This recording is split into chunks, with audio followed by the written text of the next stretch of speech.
नमस्कार दोस्तों, स्वागत है आज आपका। आज हम लोग देखेंगे कि अल्पकालीन औसत लागतें क्या होती हैं। कोई भी फर्म हो, उस फर्म की अल्पकालीन औसत लागतों में औसत स्थिर लागतें और औसत परिवर्तनशील लागतें शामिल होती हैं। स्थिर लागतें हम लोग समझ चुके हैं, वे लागतें होती हैं जो कोई भी उत्पादन ना होने पर भी आती हैं या खर्च की जाती हैं। और परिवर्तनशील लागतें वे होती हैं जो उत्पादन के साथ में परिवर्तित होती हैं। उत्पादन परिवर्तित होने पर परिवर्तनशील लागतें परिवर्तित होती हैं। इसी के आधार पर इनका नाम रखा गया है। तो अगर किसी फर्म की अल्पकालीन औसत लागतों को निकालना हो तो औसत स्थिर लागतों और औसत परिवर्तनशील लागतों को हम जोड़ देंगे। जब जोड़ देंगे, जिन्हें हम औसत कुल लागतें कहते हैं। अब ये प्रश्न उठेगा कि औसत स्थिर लागतें कैसे निकाली जाती हैं। तो कोई उत्पादन करने पर टोटल स्थिर लागत कितनी आ रही है। मान लीजिए कि 2 इकाइयाँ उत्पादन करने पर कुल स्थिर लागत 50 रुपये है, मान लेते हैं हम। तो औसत कितना आएगा। औसत के लिए सीधा सा फार्मूला यही होता है कि जितनी कास्ट आ रही हो उसको आप मात्रा से भाग दे दें। औसत स्थिर लागतें कुल स्थिर लागतों को कुल उत्पादन से विभक्त करने पर प्राप्त होती हैं या होती है। औसत स्थिर लागतें, इसको अंग्रेजी में कहते हैं AFC, एवरेज फिक्स्ड कॉस्ट। इसको जब हम टोटल फिक्स्ड कॉस्ट को क्वांटिटी से भाग देंगे तो AFC निकल आएगा। AFC बराबर TFC बटे Q। अब दोस्तों, जो AFC वक्र होता है उसकी ढलान नीचे को दाएं की ओर होती है, जैसा आप देख रहे हैं लिखा हुआ है, और वो आयताकार अतिपरवलय होता है। इसके विषय में अभी हम बाद में समझेंगे, जो चित्र में देखेंगे। इसके बाद में देखते हैं कि अल्पकालीन औसत परिवर्तनशील लागतें क्या होती हैं। तो जिस प्रकार से हमने AFC को समझा, AFC क्या है। AFC आपने देखा था कि जब हम औसत स्थिर लागतों को निकालते हैं तो उसके लिए कुल स्थिर लागतों को मात्रा से भाग देते थे। ठीक उसी प्रकार अब हम जब औसत परिवर्तनशील लागतें निकालेंगे शॉर्ट रन में, तो क्या करेंगे कि कुल परिवर्तनशील लागतों को मात्रा से भाग देंगे। ठीक उसी प्रकार इसको शॉर्ट में AVC भी लिख सकते हैं। तो AFC निकालना हो तो यहाँ पर TFC बटे Q, और AVC निकालना हो तो TVC बटे Q। मतलब यह है, अगर V यहाँ पर V चेंज हो रहा है तो यहाँ पर V, यहाँ पर F तो यहाँ पर F। इस तरीके से निकाला जाता है। अब हम लोग ये समझने का प्रयास करते हैं कि ये जो वक्र होते हैं किस प्रकार के होते हैं। AFC वक्र आपने अभी देखा है कि AFC जो वक्र है वो नीचे की ओर दाएं को ढलान वाला होता है, और जो AVC है, SAVC वक्र, ये वक्र U आकार का होता है। क्यों होता है? क्योंकि औसत परिवर्तनशील लागतें उत्पादन के बढ़ने के साथ पहले कम होती हैं, और जब परिवर्तनशील साधनों की अधिक मात्राएं स्थिर प्लांट और उपकरणों पर लागू की जाती हैं, इस कारण से ऐसा होता है। और अंततः वे घटते हुए प्रतिफल के नियम के कारण बढ़ना प्रारंभ कर देते हैं। इस कारण से जो ये वक्र है वो यू आकार का होता है। अब इसके बाद में हम देखते हैं कि अल्पकालीन कुल औसत लागतें कैसे निकाली जाती हैं। तो इसका सीधा सा है कि दोनों प्रकार की जो औसत लागतें हैं, कुल परिवर्तनशील लागतें, माफ़ कीजिएगा, औसत परिवर्तनशील लागतें, औसत स्थिर लागतें, इनको जब हम एक में जोड़ देंगे तो कुल औसत लागतें निकल आएगा। या इसको हम ऐसे भी लिख सकते हैं कि एस ए सी या एस ए टी सी बराबर टी सी बटे क्यू। टी सी बटे क्यू का मतलब टोटल कॉस्ट बटे क्वांटिटी, बराबर इसको ऐसे भी लिख सकते हैं कि टी एफ सी बटे क्यू प्लस टी वी सी बटे क्यू। अर्थात ए एफ सी, क्योंकि अभी पीछे हमने देखा था कि जो टी एफ सी बटे क्यू था वो क्या था, ए एफ सी, और टी वी सी बटे क्यू क्या था, ए वी सी।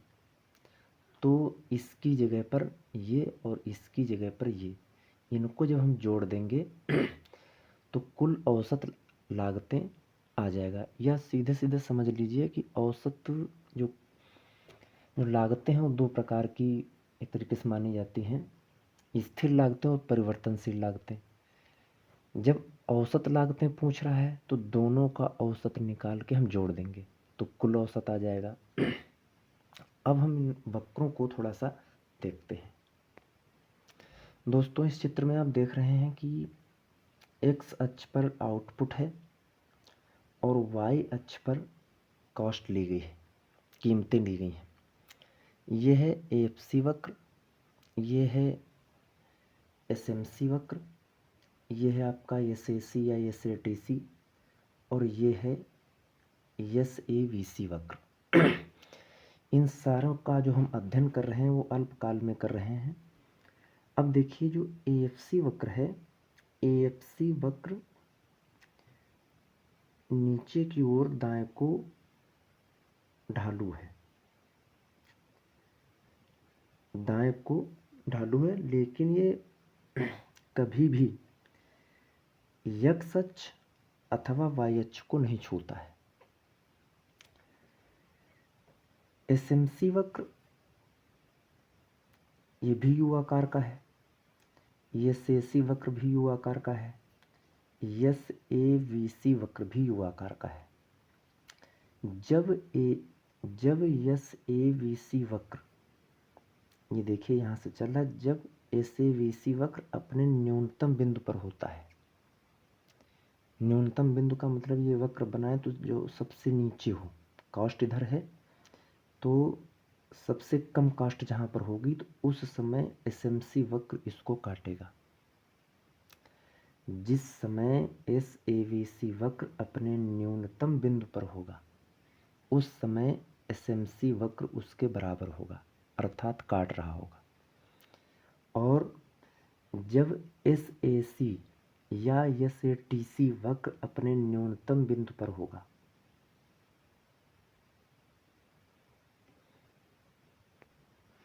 तो एसएमसी वक्र उसको भी काटेगा। बनाने में जो वक्र बना है, बनाने में तो आपको लग रहा है कि ये जो एसएसी वक्र है ये थोड़ा ऊपर बढ़ रहा है, लेकिन इसको आप ऐसे बनाना है कि जब ये जो बी पॉइंट हो ये एसएसी वक्र का सबसे न्यूनतम बिंदु हो। तो जब एसएसी वक्र सबसे अपने न्यूनतम बिंदु पर होता है तो एसएमसी वक्र उसको काटता है। जब एसएवीसी वक्र भी अपने न्यूनतम बिंदु पर होता है तब उसको भी एसएमसी वक्र काटता है। और दोस्तों हमको ये समझना होगा कि जो यू आकार बनता है ये यू आकार क्यों बनता है। आप देखिए कि इधर अगर हम क्वांटिटी जो लिए हुए हैं मात्रा लिए हुए हैं, यहाँ पर 10, 20, 30, 40, 50 ऐसे ले लें, और यहाँ पर की जो लागत लग रही है वो ले लें, 10, 20, 30, 40, 50 ऐसे ले लें, तो आप देखेंगे कि यहाँ पर अधिक लागत और इसके सामने यहाँ पर उत्पादन कम। आगे जब उत्पादन बढ़ेगा तो लागत कम रहेगी एक वक्र के संबंध में। तो होता क्या है कि जब शुरुआत में उत्पादन होता है तो लागतें अधिक होती हैं। क्यों? साधनों के अभाव में, टेक्नोलॉजी वैसी नहीं होती है तो इस कारण से।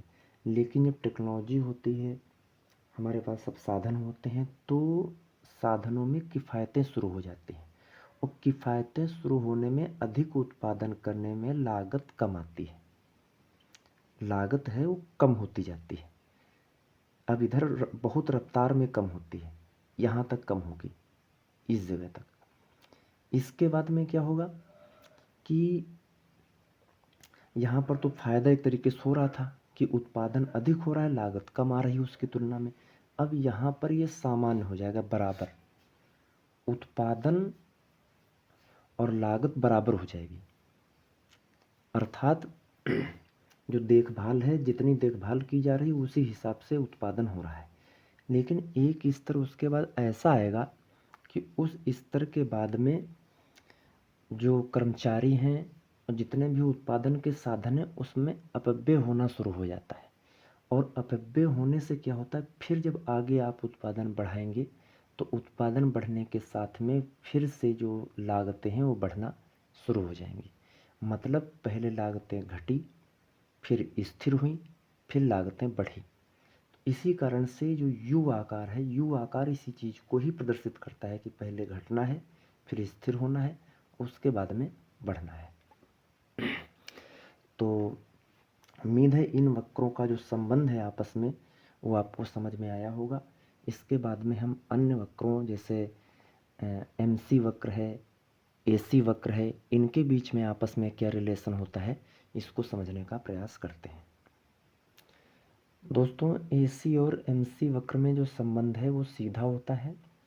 आप देख रहे हैं लिखा हुआ है AC और MC वक्र दोनों U आकार के होते हैं। U आकार हमने आपको समझा दिया है। अब ध्यान से देखिएगा, जब AC वक्र गिरता है तो AC वक्र से MC वक्र नीचे होता है। ऐसा इसलिए क्योंकि MC में कमी उत्पादन की एक इकाई से संबंधित होती है, जबकि AC के उत्पादन में वही कमी उत्पादन की सभी इकाइयों में फैलती है। यह कारण है कि AC में कमी कम होती है और MC में अधिक। ये इस तथ्य की भी व्याख्या करता है कि AC वक्र के अपने न्यूनतम बिंदु B पर पहुंचने से पहले MC वक्र अपने न्यूनतम बिंदु C पर पहुंचता है। अतः जब MC वक्र ऊपर को बढ़ना प्रारंभ करता है तो AC वक्र अभी गिर रहा होता है। और एक बात होती है कि जब AC वक्र अपने न्यूनतम बिंदु पर होता है तो MC वक्र उसको नीचे से काटता है, या ये कहें कि AC के MC बराबर होता है। और जब AC वक्र ऊपर की ओर बढ़ता है तो यह MC वक्र से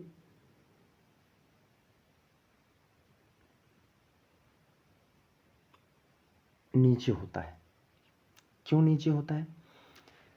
सबसे पहले इसको हम समझने का प्रयास करते हैं कि जब AC वक्र गिर रहा है तो MC वक्र उसके नीचे है, लेकिन जब MC वक्र बढ़ रहा है तो AC वक्र उसके नीचे है। इसका कारण ये होता है, आप ऐसे समझिए कि 10 लोग हैं, 10 लोगों पर 10-10 किलो बराबर वजन है, सर पर रखा हुआ है, 1 क्विंटल वजन लेके जा रहे हैं। अब उसमें से एक व्यक्ति के सिर से जैसे ही हमने 10 किलो का वजन हटाया तो जो सीमांत है वो तो एकदम से हट गया, लेकिन जब औसत देखा जाएगा तो 10 लोग जा रहे थे, वजन हटाया गया है 10 किलो, तो अभी 90 किलो तो वजन बाकी है। तो इस तरीके से जब AC निकालेंगे, माने जो औसत वजन निकालेंगे वो 9 किलो रहेगा। अर्थात कि MC में ज़्यादा गिरावट, MC में जब ज़्यादा गिरावट होती है तो AC में कम होती है। कम होने का मतलब ही है कि ये ऊपर है, माने ये कम गिर रहा है, AC तेज गिर रही है। माफ़ कीजिएगा, AC धीमे से गिर रही है और MC तेज गिर रही है।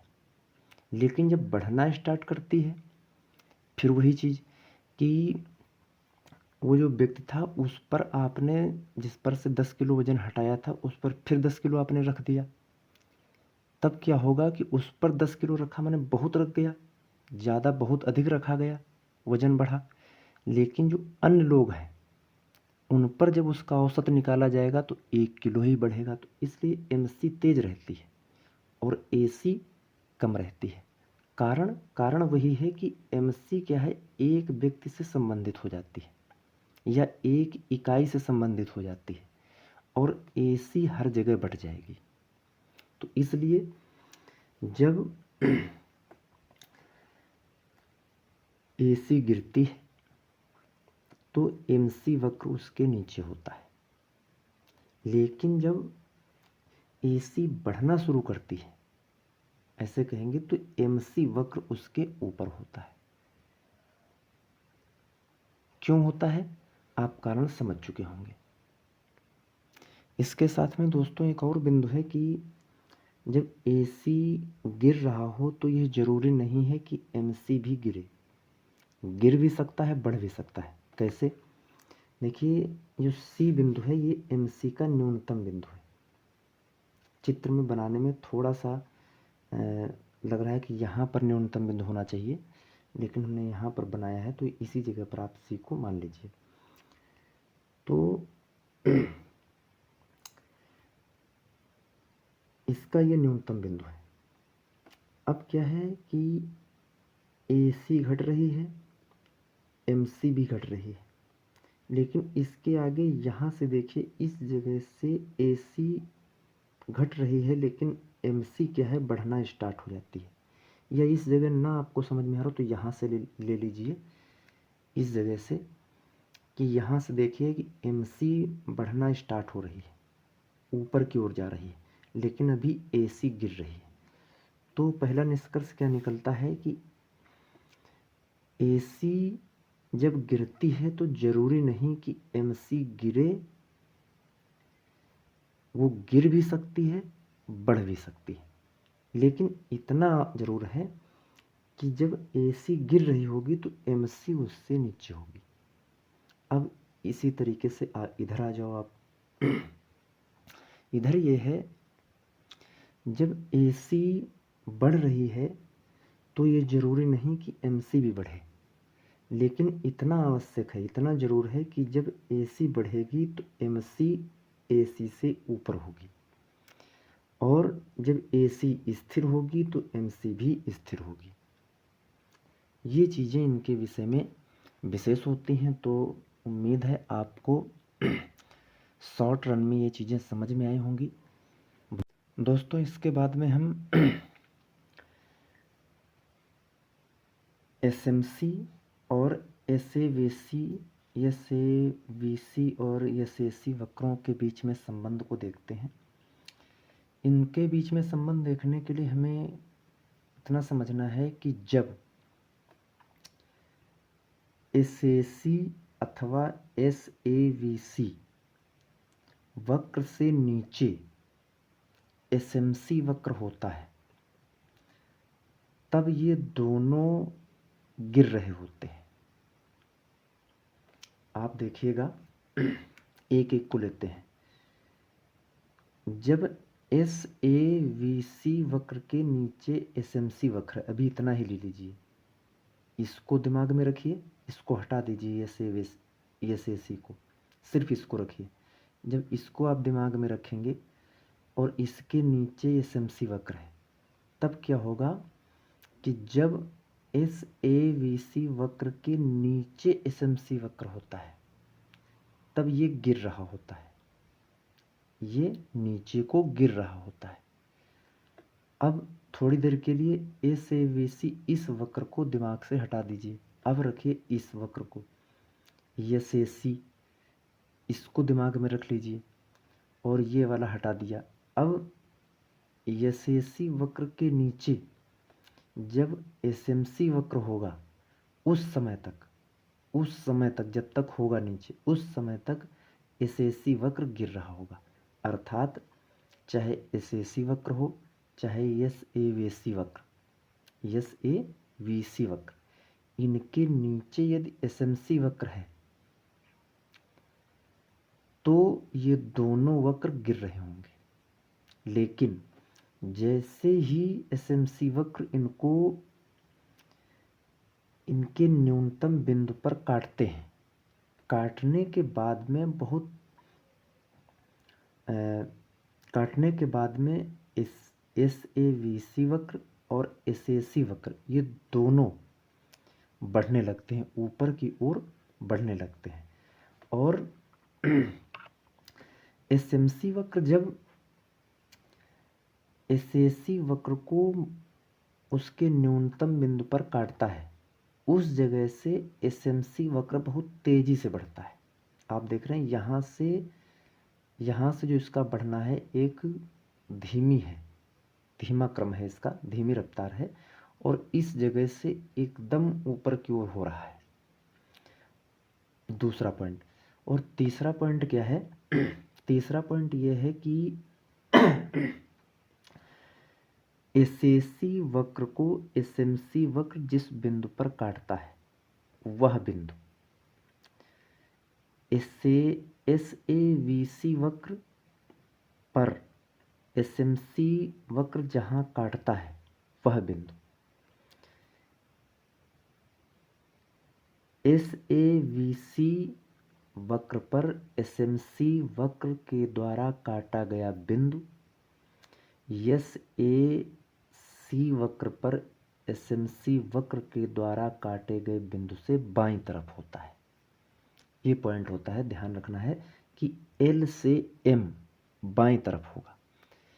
अर्थात इसको हम ये भी कह सकते हैं कि एसएसी वक्र अपने न्यूनतम बिंदु एल पर पहुँचे इससे पहले एसएवीसी अपने न्यूनतम बिंदु एम पर पहुँच जाता है।